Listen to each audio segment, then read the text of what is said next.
Welcome to the video. This video is brought to you in part by Dunkin' Donuts. They don't pay me or anything, but I wouldn't say no if they ever do actually decide to sponsor me. So just in case, I'd really like the smooth, bold taste of an original blend medium roast cup of Dunkin' Donuts coffee, while creating the latest top-tier niche content for you guys. So for the finest cheap cup of coffee you can buy in mass production, America runs on Dunkin'. If you enjoyed this video and would like to see more, please remember to like, comment, and subscribe. This video is combining two things I have an interest in: pop culture media with an emphasis on Star Wars in particular, and historical scenarios.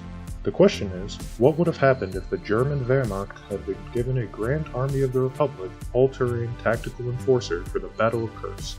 As many people are aware, the Battle of Kursk was one of the largest tank battles in history, taking place between the German Wehrmacht and the Soviet Union from July 5, 1943 until August 23, 1943 on the Eastern Front. The loss at Kursk represented the end of German advances in the east, marking the final shift from the offensive warfare of early Operation Barbarossa to the defensive warfare and eventual long string of retreats all the way to the end of the war in Berlin. History shows, however, that even had the Wehrmacht actually won the battle, which many historians argue they could have if they had been able to launch the attack earlier in the summer, or had the armies been allowed to continue their advances, the most likely scenario is they would still have simply spent too many troops and been pushed back onto the same defensive stance they were forced to take shortly afterwards regardless. At this point in the war, between Soviet manpower and production, combined with Allied lend-lease of machinery and trucks helping focus the local Soviet industry towards total warfare, there simply were not enough Germans left to continue any assault past much late summer of 1943. Similar to the World War II Wehrmacht on the Eastern Front, the Grand Army of the Republic had a focus on combined armed assaults using heavily armored spearheads pushing against a numerically superior enemy force. The focus on heavy armor and localized individual unit superiority are similar for both forces, though the logistical and production might of the Galactic Republic allowed them to sustain this strategy compared to the Wehrmacht that lacked both effective logistics and the production capacity to sustain their own efforts. Because of this, even a tactical victory at the Battle of Kursk would likely not have significantly impacted the strategic outlook of the Eastern Front. Even an all-terrain tactical enforcer would likely have done almost nothing to stem the tide for the entire battlefront, granting them brief localized superiority before eventually being encircled and destroyed. Why would the ATTE be a good fit for Kursk? First is its armor advantage. Given the technology of the time compared to the Star Wars universe, the ATTE would almost certainly be invulnerable to the anti-tank and tank weaponry of the Soviets at the time. Only massed artillery fire would present a significant threat to it, and the all-terrain nature of the multiple legs mean that there would be little to slow down or stop its advance given the Russian steps. The weaponry would also be devastating. Given that the Durasteel armored plating of the B-2 Super Battle Droid can be defeated with one blast of the anti-personnel blasters of the ATTE, it is likely that the relatively thin effective armor of World War II era tanks in general would be susceptible to at least multiple blasts. While it's hard to compare in-universe materials with real-world steel, a few inches of armor is still a few inches of armor, and comparing that with the theoretically more advanced metal becomes realistic enough to say multiple hits at minimum would work. With 6 such blasters firing continuously, 4 to the front and 2 to the rear, effective use of their fire angles could easily suppress or destroy many of their defenders.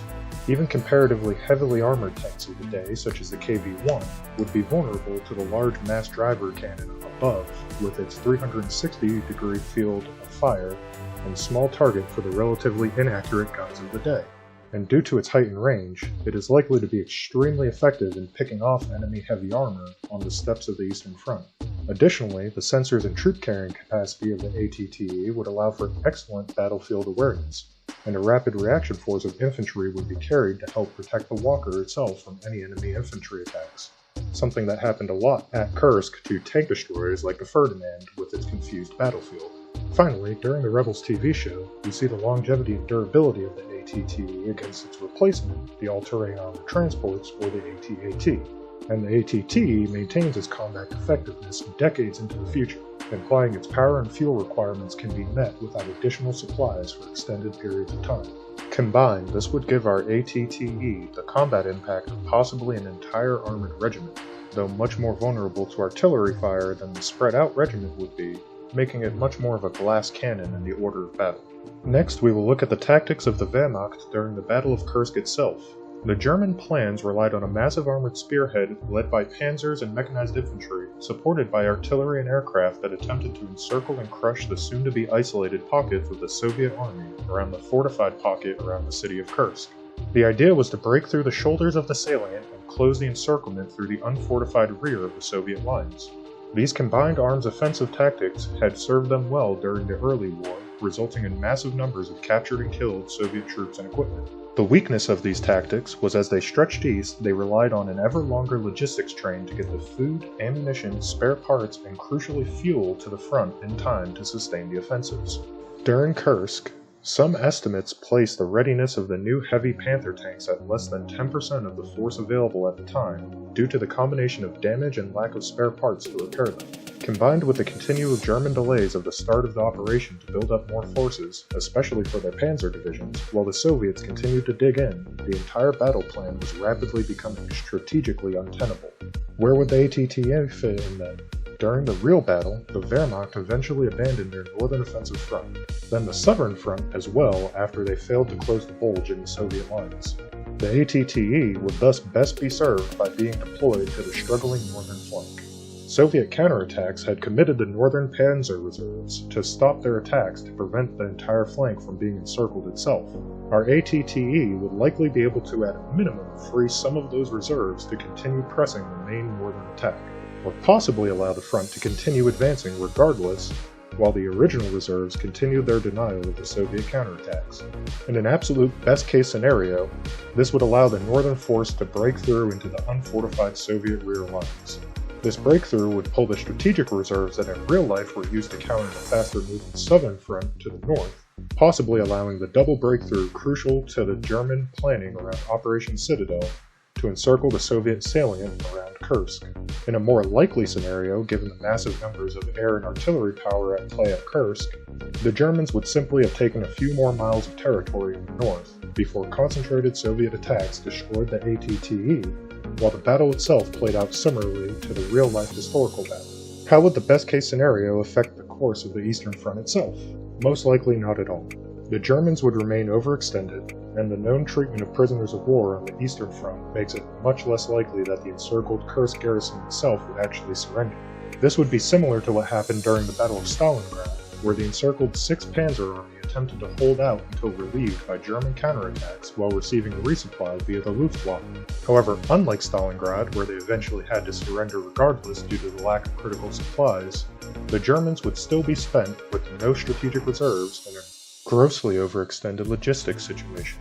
It is highly likely the Kursk garrison would still be able to hold out long enough for the short period it would take for the Soviet army to regroup and begin their own offensives that they were already ready to launch in the real world after. Kursk.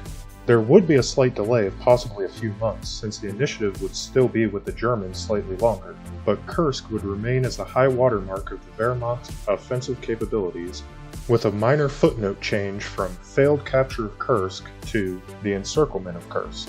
That would also be the best case scenario for the Germans, however.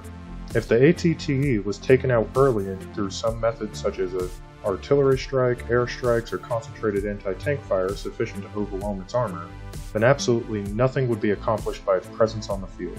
Even if the ATTE allowed them to win the battle tactically, it would strategically change nothing. It would also do nothing to relieve the logistics issues that the Wehrmacht was being crippled by at the time, though it would critically not add to them at the very least. What would happen to the ATTE itself? The Soviets would most certainly capture the remains, either during the battle itself or after they began their final offensive in relief of Kursk operations. There would be no time for the Germans to send even a functional ATTE back to Germany due to its large size not allowing rail transport, and if it was destroyed, they would have no way to recover its remains. The Soviets would likely study those remains, giving them a boost in computer miniaturization technology, if only as a proven concept, electrical generation. If the power plant was captured intact, it would likely be sufficient to power a small city at least, or at least the most advanced submarine in history, and sensor and targeting technologies as the most realistic systems, since they would be the easiest to salvage. This would give the Soviets a large boost during the upcoming Cold War, and would make the ATTE a massive target for Western espionage efforts. Soviet efforts at secrecy would likely be unsuccessful due to escaping Wehrmacht soldiers alerting the Allies. Thank you for watching, everybody. Again, if you like these videos and would like to see more, please remember to like, comment, and subscribe. If you have someone you think would really like to see these videos, please share them with them. While I'd much rather live in a world where content speaks for itself, this is not the world of current YouTube. With this type of niche content, the only way for people that would actually enjoy it to ever see it is if the viewers like you engage and share it. Again, thank you for watching.